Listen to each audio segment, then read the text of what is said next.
आज के वीडियो में सुजाक अथवा गोनोरिया रोग को समझाएंगे। तो चलिए शुरू करते हैं। यह जीवाणु जनित रोग है, मतलब बैक्टीरियल डिसीज है अथवा जीवाणुओं के द्वारा होने वाला रोग है सुजाक। अब पूछा जाए किस जीवाणु से होता है, तो सुजाक नेसेरिया गोनोरियाई नामक जीवाणु से होता है। किस जीवाणु से? तो नेसेरिया गोनोरियाई नामक जीवाणु से सुजाक रोग हो जाता है। तो सुजाक अथवा गोनोरिया का कारक कौन होगा अगर पूछा जाए? कारक क्या है? तो नेसेरिया गोनोरियाई नामक जीवाणु है। यह जीवाणु स्त्री और पुरुष के मूत्र मार्ग में पाया जाता है। स्त्री और पुरुष दोनों के मूत्र मार्ग में मिलता है।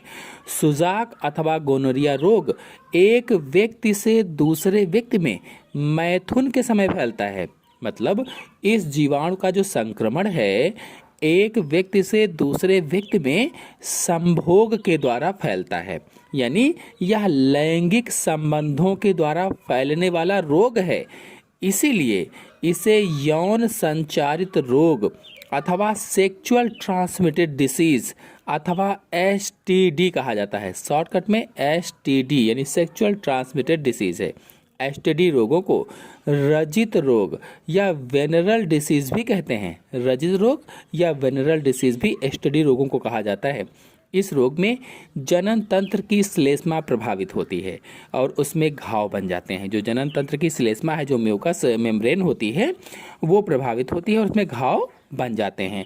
चले जानते हैं इसके लक्षण कौन कौन से होते हैं। तो पुरुषों में इस रोग के संक्रमण के फलस्वरूप मूत्र मार्ग में जलन होती है। यानी सुजाक रोग में जो मूत्र मार्ग होता है पुरुषों में, यूरेथ्रा होता है, उसमें जलन होती है और सूजन भी आ जाती है।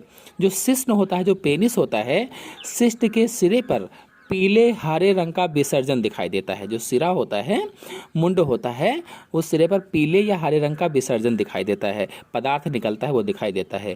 और मूत्र की अम्लीयता के कारण अत्यधिक जलन होती है।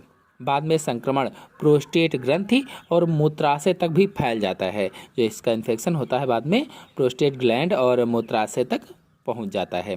स्त्रियों में संक्रमण का कोई प्रभाव नहीं पड़ता, किंतु ये वाहक का कार्य करते हैं।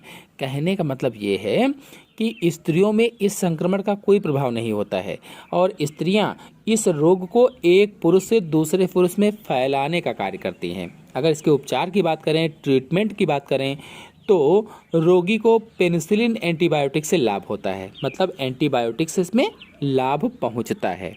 धन्यवाद।